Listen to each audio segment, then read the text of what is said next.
Good afternoon. You're watching Across the Fence. I'm Jolie Whitney. Filmmakers like Alfred Hitchcock and Tim Burton have set their films in the Green Mountain State, but in a state that prides itself on local, who better to portray Vermont than a Vermonter? Today, we're talking with the Vermont filmmaker who's gone Hollywood while staying close to his roots. Liam O'Connor-Genero was raised in Reigate, Vermont, but he's been making movies all his life. He's made two feature films, Zephyr in 2016, and the latest, Butterfly Queen. O'Connor-Genero is a director, editor, and writer, and the founder of his production company, Walrus. Thank you for making the trip over from the Kingdom to speak with me today, Liam. It's wonderful to be here, Jolie. Thank you so much. Before we talk about the movies you've made, how did you get interested in making movies in the first place? That is a wonderful question. Okay, there's a great apocryphal story. So when I was 4 years old, The Phantom Menace came out, and my parents and myself and my little brother, who was very, very young at that time, all went to see it in the drive-in. And I think that they were expecting that both of us would go to sleep and they'd get to see the, late night screening of The Phantom Menace. But I didn't go to sleep, and I didn't particularly want to watch The Phantom Menace either. So what I did was I crawled over the back seat into the trunk of the car and put my face against the back window, and I watched A Bug's Life, which was playing at the other end of the drive-in on the other screen, without any sound, obviously, because I was listening to the radio. For those of you who don't know how drive-ins work, you kind of your car radio plays the sound that is on the movie that you're watching. This drive-in had two screens, so I watched A Bug's Life with no sound, and that's the first memory that I have of watching a movie, and I was just completely fascinated by the way that a story can be beamed into your brain in that way. It's a completely different form of storytelling from anything I'd experienced up till then. So I would say I was hooked from that point on.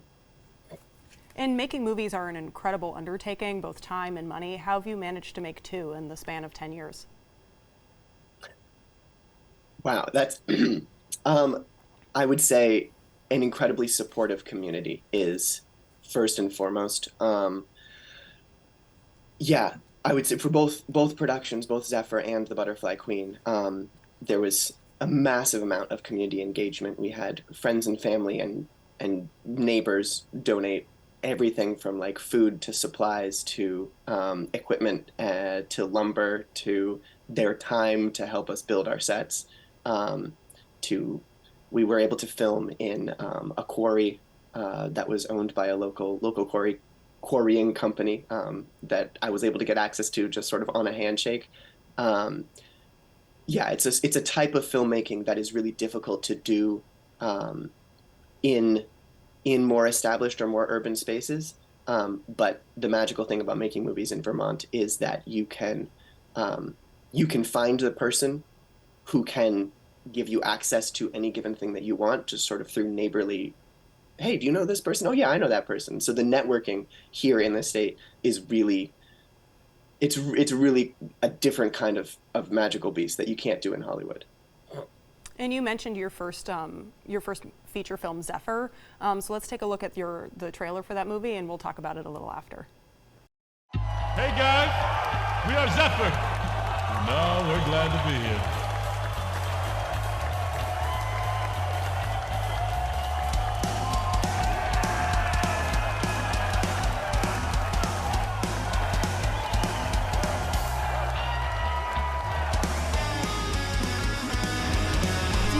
Always run over people or only on show night?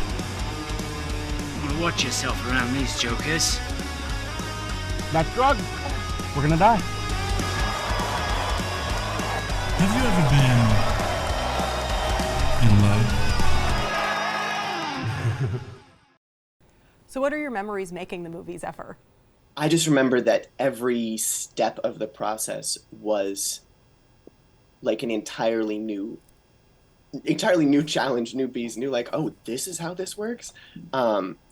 If memory serves, it was something like a 25-day shoot, and we filmed 6 days a week, and the sort of 11 core members of the cast and crew were staying in my parents' barn on hay mattresses, and we would just be sort of by the very seats of our pants getting each thing shot that needed to be shot. We were trying to film all of these big concert sequences, using almost no extras and filming in like high school gymnasiums and auditoriums and making it look like it was a larger venue and that there were more people there.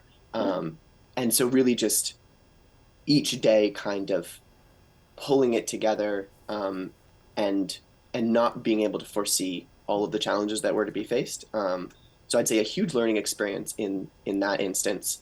And yeah, and I just remember everybody again really pulling together, like the lyrics for the songs that the band performs in the movie were written by Eve Smith, who plays April, the girl in the yellow shirt, sort of during production.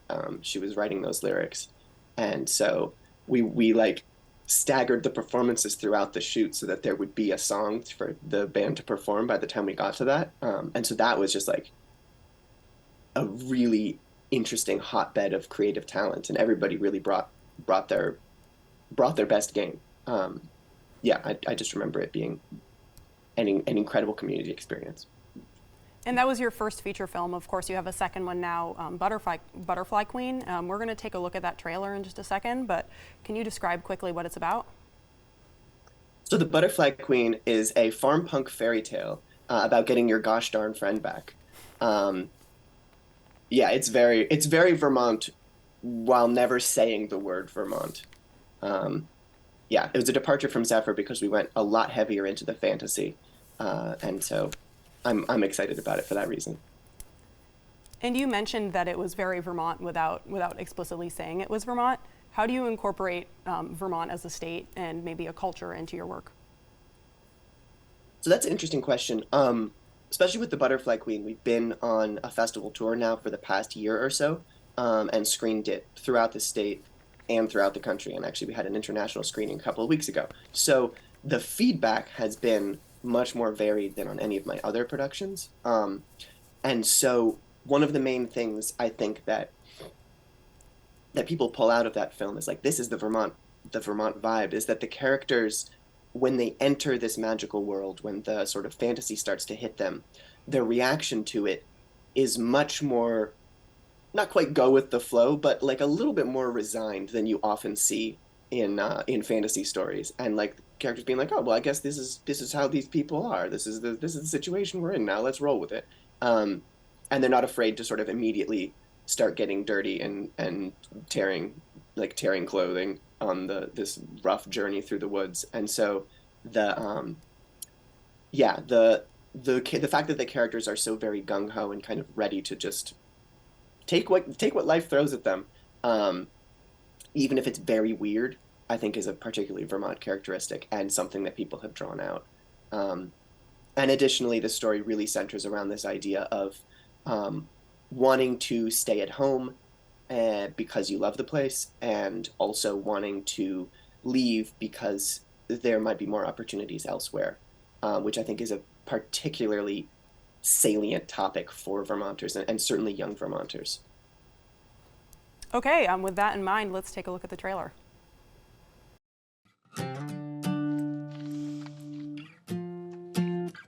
She can make you think things. What? No. The Queen.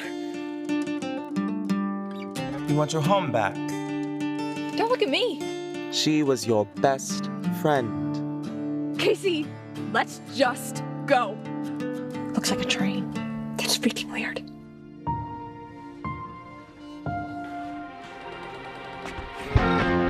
Run!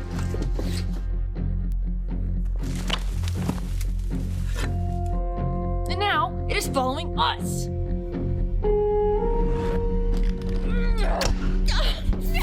Open it! Open it! There's different rules in here. Hey! Take a damn stick.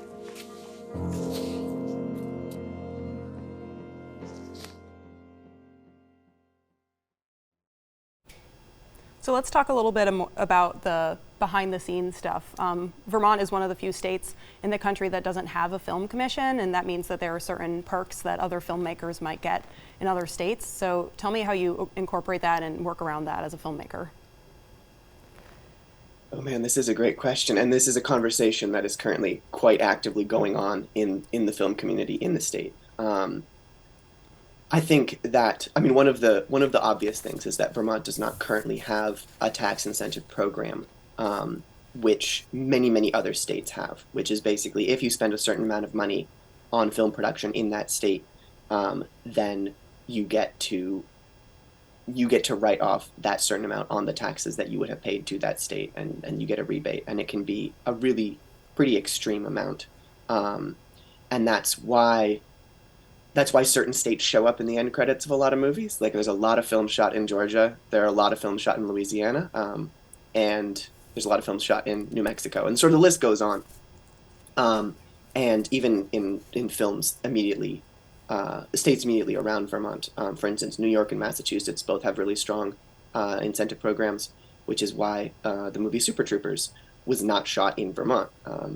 And similarly, that's why the show Wednesday was not shot in Vermont, even though it's set here, because it was a lot cheaper to film in Romania.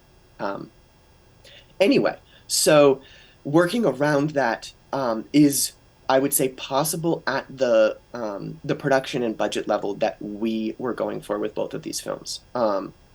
Both of these films had small enough budgets that they wouldn't have received tax breaks anywhere that we shot, and so that consideration was sort of off the table. And then again, like I was saying earlier, being able to get so many of the necessary elements of production either at a very steep discount or through like neighborly sweat equity.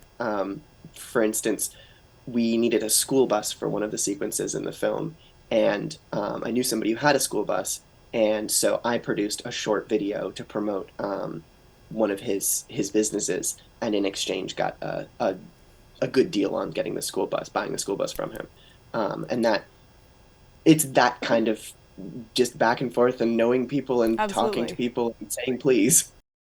To learn a little bit more about Liam's work, you can check the website on our screen. Thanks, Liam. That takes care of Across the Fence for today. Thanks to everyone here at WCAX for making today's program possible, and thank you for stopping by Across the Fence. Have a good one.